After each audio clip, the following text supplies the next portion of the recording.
भुवनेश्वर रातिर समय पूरा शांत परिवेश आउ सेही रास्तारे निज पुराना स्कूटर रे घर को फेरुछंती आम कहानीर हीरो बाबू बाबूलाल। बेचारा को कौन जना जे आजिर एई साधारण रातिटा तांको जीवनर सबुठु बड़ रहस्यमय राति हेबाकू जाउछि। तेमे आम कहानीर मूलादुआ हेउछि गोटिए चिठी, किंतु एमिति सेमिति चिठी नुहे, गोटिए भयंकर धमकपूर्ण चिठी।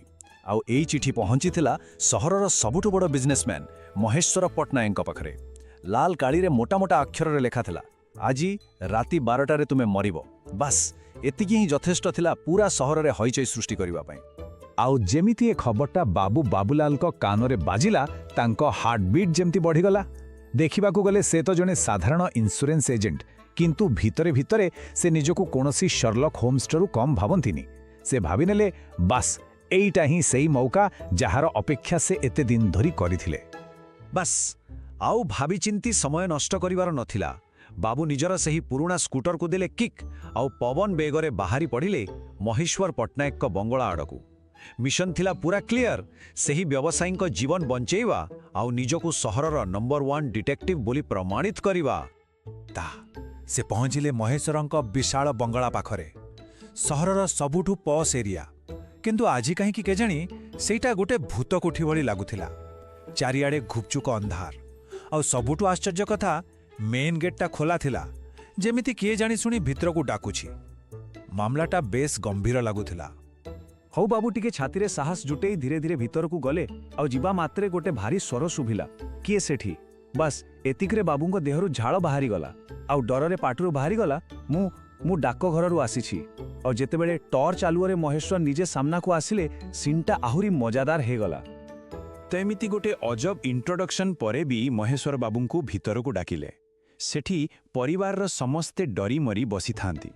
आउ एठू ही आरंभ हैला डिटेक्टिव बाबूलाल को कैरियर प्रथम आउ सबुठु इंपोर्टेंट इन्वेस्टिगेशन। तांकर इन्वेस्टिगेशन आरंभ हैला किचन रू।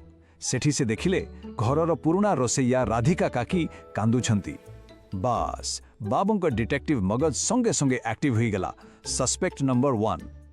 तो जेतेबेले बाबू पचरा उचरा कले, राधिका काकी कांदी कांदी कहिले, आजी मो हाथुरु गोटे बड़ चामच हजि जाइछि। भाबिले टिके गोटे हजिला चामच, किंतु बाबूंको पाई एटा खाली गोटे चामच नथिला, एटा थिला मर्डर वेपन। से तुरंत निज डायरी रे ए क्लूटा को नोट करि नेले। किचन परे बाबू सीधा पहुंचिले सस्पेक्ट नंबर 2 माने महेश्वरंको पुओ राहुल को रूम रे। राहुल निज लैपटॉप आगरे बसी जोर जोर रे किछि टाइप करुथिला आ ता मुहरे डर पूरा स्पष्ट देखा जाउथिला। बाबूंको देखिबा मात्रे राहुल डरी मरी कहिला, मु गोटे गेम खेलुछि, एथिरे जणे भिलेन अछि, से भी चिठी लेखे। गेम? चिठी लेखुतिबा भिलेन? बाबू भाबिले एटा तो पक्का बहाना। एबे तांको संदेह आहुरी दृढ़ होई गला। एहा परे बाबूंको नजर पड़िला झियो प्रिया उपरे।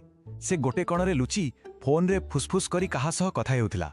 एते सिक्रेसी बाबूंको लागिला से एक बड़ षडयंत्रर बहुत पाखरे पहुंची जाइछंती। से धीरे करी कांथ पाखकू जाई कानो डेरिले आउ तांको कानरे सही वाक्यटा बाजिला जहा सबु किछि सफा करदेला। हाँ, आज राति रे सबु शेष हे जिवो। बेस काम खत्म। बाबूंको मनरे आउ किछि भी डाउट रहिलानी।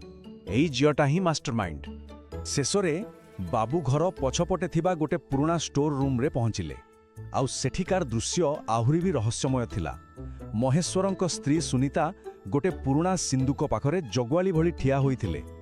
बाबू जेतेबेले सेई सिंधुक विषय रे पचारिले, सुनीता गोटे अजब हस देई कहिले, एही सिंधुकरे मोर किछि पुराना रहस्य अछि। पुराना रहस्य? बास एईटा थिला शेष प्रमाण। सबु सुराक एबे गोटिए कहानी कहुथिला। तेबे सबु प्रमाण एबे एकाठी। हजिला चामच, video game, secret phone call आउ सेई रहस्यमय सिंधुक। डिटेक्टिव बाबू बाबूलाल एबे पूरा कॉन्फिडेंट जे से एही जटिल मामला को सॉल्व करी सारिछंती। आउ एबे समय आसी जाइथिला बड़ खुलासार।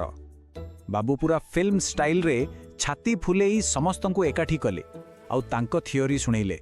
राधिका काकी सेई चामच को अस्त्र भावे व्यवहार करने को लुचैछंती। राहुल से वीडियो गेम रु आइडिया नहीं धमक चिठी लिखिछि। प्रिया फोन रे मर्डर परर प्लानिंग करुछि आउ सुनीता सेई सिंधुकरे सबु प्रमाण लुचैबा को चेष्टा करुछंती।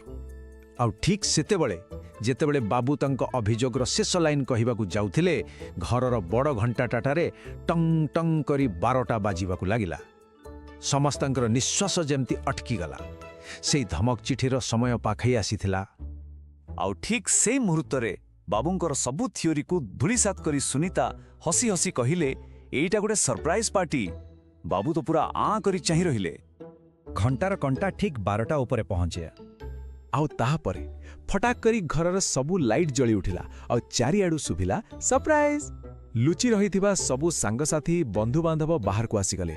ଏଇଟା କୌଣସି ହତ୍ୟାର ଷଡ଼ଯନ୍ତ୍ର ନୁହେଁ, ବରଂ ମହେଶ୍ୱରଙ୍କ ଜନ୍ମଦିନ ପାର୍ଟି ଥିଲା। ଆଉ ତାପରେ ବାବୁଙ୍କର ସେ ସୁରାଙ୍ଗଗୁଡ଼ିକର ଅସଲ କାହାଣୀ ସାମ୍ନାକୁ ଆସିଲା।